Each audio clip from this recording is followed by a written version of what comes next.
Praise the Lord. மீட்பெரும் இரட்சகருமாகிய இயேசு கிறிஸ்துவின் இனித நாமத்தினால் என்னுடைய அன்பின் வாழ்த்துக்கள். ஆபகு 3ஆம் அதிகாரம் 2வது வசனம். கர்த்தாவே, நீர் வெளிப்படுத்தினதை நான் கேட்டேன், எனக்கு பயம் உண்டாயிற்று. கர்த்தாவே, வருஷங்களின் நடுவிலே உம்முடைய கிரியை உயிர்ப்பியும், வருஷங்களின் நடுவிலே அதை விளங்க பண்ணும். கோபித்தாலும் இரக்கத்தை நினைத்தருளும். கர்த்தருடைய பரிசுத்த நாம் மகிமைப்படுவதாக. இந்த நாளில் கர்த்தர் நமக்கு வச்சிருக்கிற ஒரு அழகான ஒரு வார்த்தை, கர்த்தாவே, வருஷங்களின் நடுவிலே உம்முடைய கிரியை உயிர்ப்பியும். ஆமாங்க, நம்ம வருஷம் பிறக்கும்போது நம்ம எப்படியாவது இந்த வருஷத்தில் ஒரு நல்லது நடக்கணும்னு ஏக்கத்தோடு காத்திருப்போம். ஒவ்வொரு மாதமும் பிறக்கும்போது எப்படியாவது இந்த மாதத்துலேயாவது அதிசயம் நடக்கணும்னு சொல்லி எதிர்பார்ப்போம். இங்கே ஆபகுக் தீர்க்கதரிசி அருமையான ஒரு வார்த்தையை நமக்கு நம்முடைய இருதயத்தில், அதுவும் வருஷத்தின் நடுமத்தையில் நமக்கு கர்த்தர் அழகாக சொல்லுகிற ஒரு வார்த்தை தான், கர்த்தாவே, வருஷங்களின் நடுவில் உம்முடைய கிரியை உயிர்ப்பியும். ஆமாம், இன்றைக்கி நிறைய விஷயங்களில் நமக்கு ஒரு அற்புதங்கள் நடக்கணும், அதிசயங்கள் நடக்கும், நம்ம ஏக்கத்தோடு காத்திருக்கிறோம். விளைச்சல் நிலத்தில் விளைகிறத ஆஸ்வதிக்கப்படும் நினைக்கிறவங்க இருக்காங்க. அது நிலம் வச்சுருக்கிறாங்க, ரைட், இருக்கட்டும்.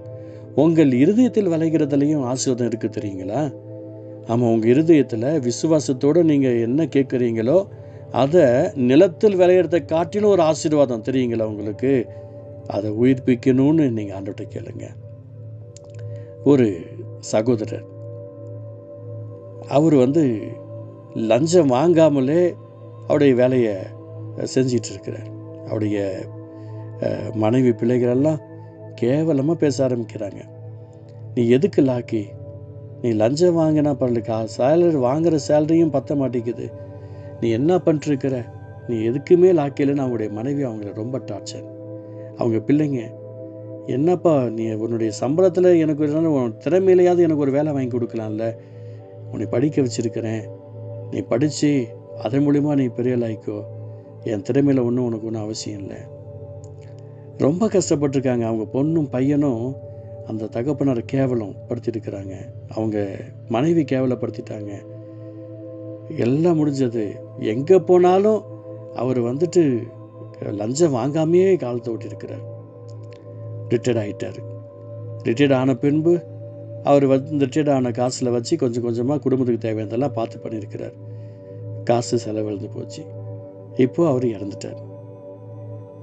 எல்லாமே இவர், இந்த மனுஷன் எதுக்கு வியாதி இறந்துட்டார், இந்த மனுஷன் இருந்து என்ன பிரயோஜனம் அப்படின்னு சொல்லிட்டு இருந்தவங்க, வியாதி இறந்த உடனே சீக்கிரம் முன்னாடி இருக்கக்கூடாதுன்னு சொல்லி தூக்கி போட்டு முடிச்சிட்டாங்க. எல்லாம் முடிஞ்சது. 1 வருஷம் 2 வருஷம் அப்படியே போயிட்டுருக்குது. 2 வருஷத்துக்கு அப்புறம் அவங்களுடைய மகளுக்கு இன்டர்வியூக்காக ஒரு இடத்துக்கு போயிருக்கிறாங்க. இன்டர்வியூ அட்டன் பண்ணிட்டு இருக்கும்போது அந்த வெரிஃபிகேஷன் டைமிங்கில் அந்த சர்டிஃபிகேட்டை செக் பண்ணியிருக்கிறாங்க. தகப்பனுடைய பெயர் அப்படின்னு பார்க்கும்போது சோ, உங்களுடைய தகப்பனருக்கு வேறு ஏதாவது பேர் இருக்குதா அப்படின்னு சொல்லி கேட்டிருக்காரு அந்த வெரிஃபிகேஷன் பண்ணுறவங்க. எஸ், எங்கள் அப்பாவுக்கு இந்த பேர் இருக்குதுன்னு. உடனே அவர் ஏஞ்சி நின்று இருக்கிறார். இன்னார் மகளாமா நீ அப்படின்னு சொல்லிட்டு ஒன்றுமே இல்லையா. அடுத்த நிமிஷத்தில் அவர் சொல்கிறாரு, உங்களுக்கு சிங்கப்பூரில் வேலை ரெடி ஆகிடுச்சு, உங்களுக்கு அங்கே ஒரு சொந்தமாக பில்டிங் ஒன்று கொடுத்துட்றோம், ஒரு கார் கொடுத்துட்றோம், டிரைவர் கொடுத்துட்றோம், நீங்கள் நல்லா இருக்கணும். ஏன் சார் அப்படின்னு. உங்கள் அப்பாவுடைய நேர்மைமா, உங்கள் அப்பாவுடைய நேர்மை இன்றைக்கி உன் வாழ்க்கை இந்த அளவுக்கு வந்திருக்குமா. எவ்வளோ திட்டிருப்போம் நம்ம அப்பாவை, லஞ்சம் வாங்கலையே எவ்வளோ கேவலமாக பேசியிருப்போம். ஆனால் இன்றைக்கி நேராக இந்த இன்டர்வியூவில் அட்டன் பண்ண உடனே இப்படியாப்பட்ட ஒரு அற்புதம் நடந்திருக்கே அப்படின்னு பேசிகிட்டு இருக்கும்போது, உங்கள் வீட்டில் யார் யார் இருக்கிறீங்க? தம்பி இருக்கிறாங்க, தம்பிக்கும் வேலையை நான் கொடுக்குறேன், அவருக்கு இன்னொரு கண்ட்ரியில் கொடுக்குறேன், அவருக்கும் உங்களுக்கு உண்டான ஆசிரியத்தை போல் அவருக்கு நான் செய்கிறேன். உங்கள் அப்பாவுடைய நேர்மை தான் என் வாழ்க்கையில் இவ்வளோ பேர் ஆசிரியத்தை வந்திருக்கு, உங்களுக்கு நான் வேலை கொடுக்குறேன், நீங்கள் வெளிநாட்டுக்கு போங்க. என் அன்பு சகோதரியே, கர்த்தாவே, வருஷங்களின் நடுவிலே உம்முடைய கிரியை உயிர்ப்பையும். ஆமாங்க, கவலைப்படாதீங்க. நம்ம இப்போ இருக்கிற அந்த உண்மையும் உத்தமும், நம்ம இறந்தாலும் அதோடைய பலனை நம்முடைய குடும்பத்தால் பார்ப்பாங்க, அதோட ஆசீர்வாதத்தை பார்ப்பாங்க, அதோடைய பலத்தை பார்ப்பாங்க. இன்றைக்கி அரசியல்வாதிகள்லாம் லஞ்சம் வாங்கிட்டு கேவலமான பணத்தை சம்பாரித்து வச்சு யாருக்கு சேர்த்து வைக்கிறாங்க? அந்த குடும்பம் அனுபவிக்க முடியாது.